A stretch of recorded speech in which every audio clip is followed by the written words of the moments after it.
गरीब मछुआरा और चतुर नागकन्या। दोस्तों, आज हम सुनेंगे एक गरीब मछुआरा और चतुर नागकन्या की अनोखी कहानी। बहुत साल पुरानी बात है। भारत के पूर्व क्षेत्र में मलकापुर नाम का एक गांव था। वहां एक बालू मछुआरा रहता था। वह बहुत ही गरीब और अनाथ था। एक दिन वह नदी पर मछली पकड़ने गया। उस दिन मछली के स्थान पर एक नाग उसके जाल में फंस गया। वह नाग नागलोक का राजा था। अपने पिता को जाल में फंसा देखकर नागकन्या घबराई। उसने सुंदर स्त्री का रूप धारण कर लिया। वह बालू के पास पहुंचकर बोली, यदि तुम मेरे पिताजी को छोड़ दोगे तो मैं तुमसे विवाह कर लूंगी। बालू मान गया और उसने नाग को छोड़ दिया। नागकन्या ने उससे विवाह कर लिया। बालू और नागकन्या का विवाह गांव वालों को पसंद नहीं आया। उन्होंने विवाह की खबर राजा को दे दी। राजा ने बालू को तुरंत बुलाकर कहा, तुमने हमारी परंपराओं का उल्लंघन किया है, रीति रिवाजों को ठुकराया है। तुम्हें दंड तोह अवश्य मिलेगा। कल सुबह तुम्हारे और हमारे मुर्गे में लड़ाई होगी और उसमें जो भी हारेगा उसे गांव छोड़कर जाना पड़ेगा। बालू बहुत डर गया था। उसने घर आकर सारी बातें अपने पत्नी को बताई। नागकन्या बोली, इसमें इतना डरने की क्या बात है। मैं अभी नागलोक जाकर एक बलवान मुर्गा ले आती हूं।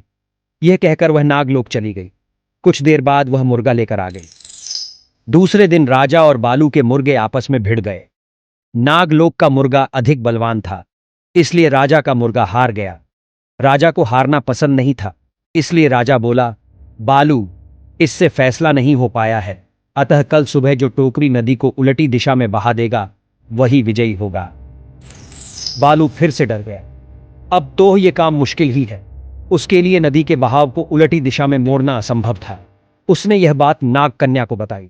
उसने पति को समझाया और कहा, डरो नहीं, मेरे पिताजी तुम्हारी मदद करेंगे। वह अपने पिताजी के पास गई। नागकन्या ने अपने पति की परेशानी बताई। पिता ने उसे सुंदर टोकरी दी और कहा, टोकरी को नदी में डालते ही धारा उलटी दिशा में बहने लगेगी। नागकन्या अपने घर पहुंची। उसने अपने पति बालू को सारी बातें बता दी। दूसरे दिन बालू ने टोकरी नदी में डुबो दी। इस पर तुरंत नदी का बहाव उलटकर राजा के महल तक पहुंच गया। बालू खुशी से झूम उठा। वह राजा से बोला, राजन, मैं जीत गया हूं।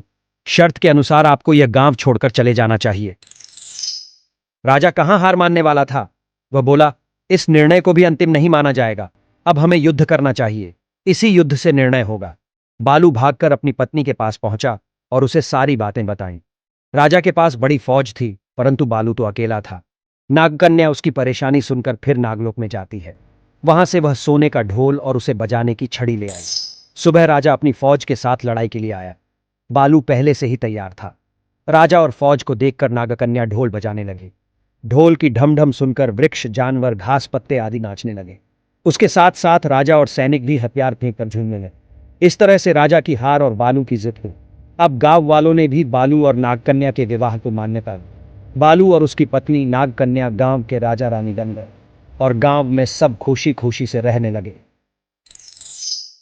तो दोस्तों, यह कहानी आपको कैसी लगी, हमें कमेंट करके जरूर बताएं और ऐसी ही कहानी सुनने के लिए हमारे चैनल स्टोरी लाइन को सब्सक्राइब करें। धन्यवाद।